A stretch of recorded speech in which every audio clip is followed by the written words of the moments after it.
from the UK. So I got married in April 2021, but by June the following year, I suffered 2 miscarriages, both at 8 weeks. And I remember after the second miscarriage, I confided in a very good friend of mine now, Osai. She was really praying for me, and she spoke very passionately about this prayer platform, urging me to join, but I never did. And neither did I conceive again for the rest of that year. That's 2022.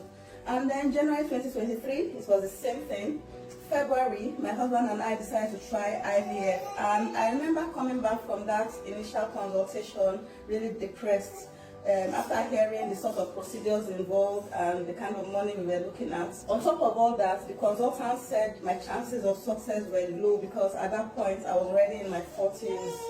Anyway, that same February, I made up my mind to join NSPPD for the first time. By March, I began to feel pregnancy symptoms, and on the 17th of April 2023, I tested positive. That was on my second wedding anniversary. Things went smoothly until August when I had my 20th week scan.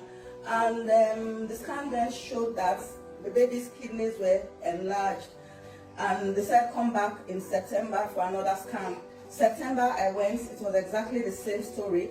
October, the same story. That October, I was referred to Fetal medicine. So Fetal medicine are experts that diagnose and treat medical conditions in unborn babies. The Fetal medicine guys confirmed exactly the same thing, that the kidneys were larger than normal. And then they now said again that the cisterna magna, that is a part of the brain, that it was also larger than normal. And that the hypothesis was that could be the reason why the kidney wasn't getting enough signals to release urine. So instead of passing out urine, it was just accumulating and even flowing back to the ureters. And I was just dumbfounded because that was obviously a good shock to me. And another thing they said was that enlargement of the cisterna magna could be linked to chromosomal abnormalities. And they said try to do an MRI scan to get a clearer picture, or try to do amniocentesis, something like that, where they test the amniotic fluid for chromosomal abnormalities. But I just kind of declined both options, and I told them to give me time to think about everything and process it.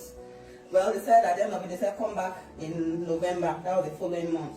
November, I went back. It was exactly the same story.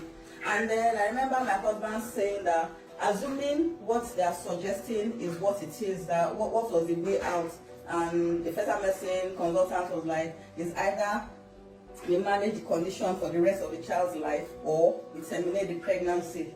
That was another option. I still declined the MRI and amniocentesis. I declined both of them, and I was like, I'm sure everything. I was confident that this NSPPD prayers won't go just like that for nothing. Anyway, Pastor Jerry, all around that time, you kept declaring. For example, on the 14th of November, you said, God is reversing every congenital illness. Congenital abnormalities, give way. Right now. I shouted amen to that, of course. One big thing I cannot leave out, Pastor, and everyone listening to me, is that on the 24th of November, still 2023, you said something on the morning prayers. You said, I see a pregnant woman. You are a sickle cell patient. Look at complications. It is almost life-threatening. By the power that raised Jesus from the dead, let it be reversed. I see a pregnant woman. You are a sickler. Look at complications. Look at complications.